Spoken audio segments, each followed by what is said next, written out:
Hi, it's me again, your friendly neighborhood performance specialist, Dino Santos.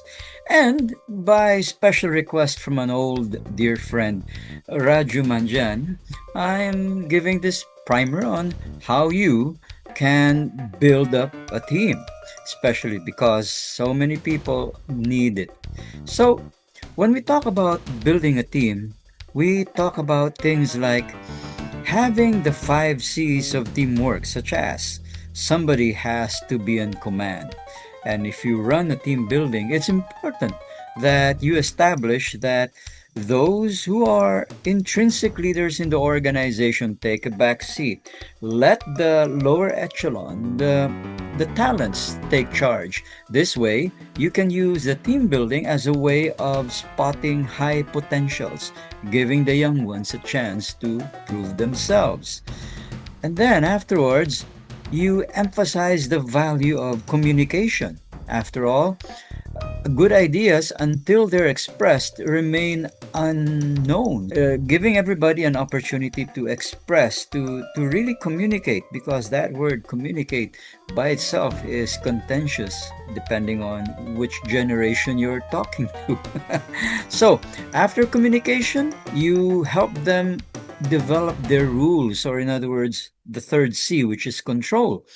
Uh, People can behave if they know what the rules are, if they understand it, and as long as it applies to everybody, then cooperation becomes simpler.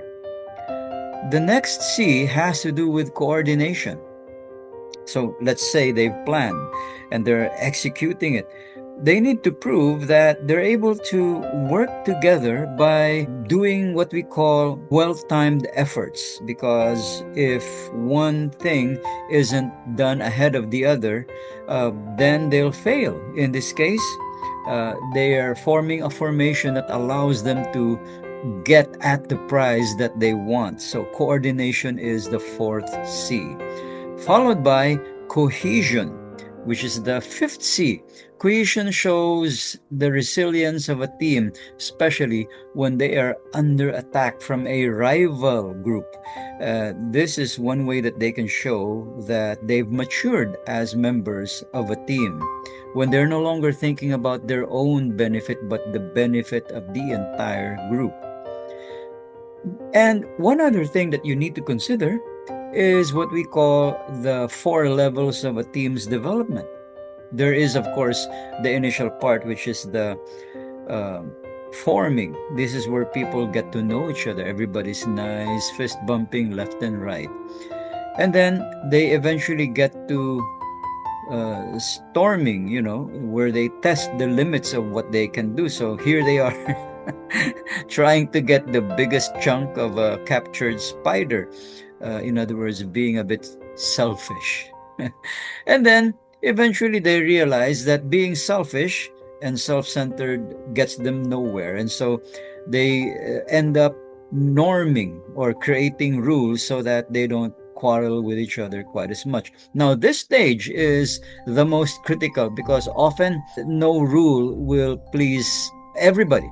So you're after a majority. There's always going to be one or two that will feel that the rules are unfair. But see, what we're after is the majorities, followed by the performing. So, in other words, the rules have been firmly established, they now agree on it. And next time, when they see a spider or a prize, they work together so that they're able to accomplish more by being united by a common goal.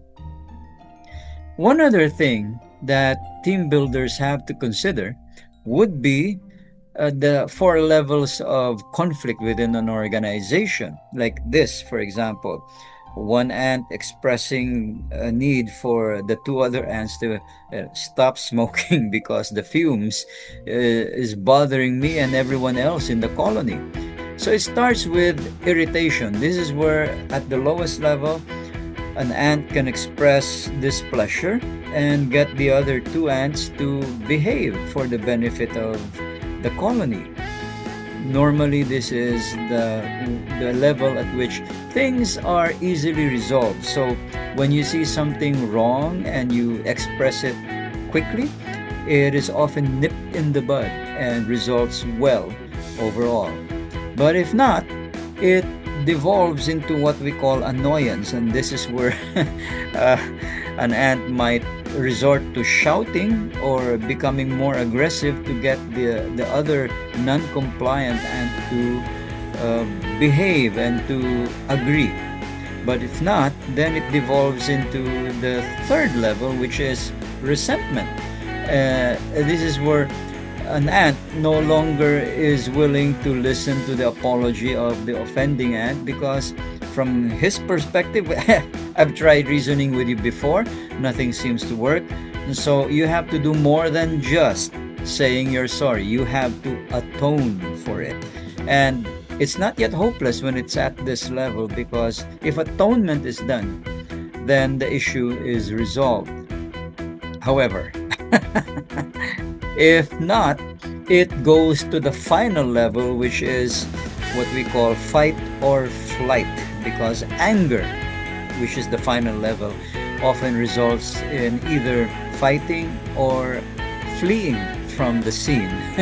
And this is something we definitely do not want to allow a team to go through. And so, if you've done a good job of conducting the team building, then the four levels of team development and the four levels of conflict are measured and compared before and after.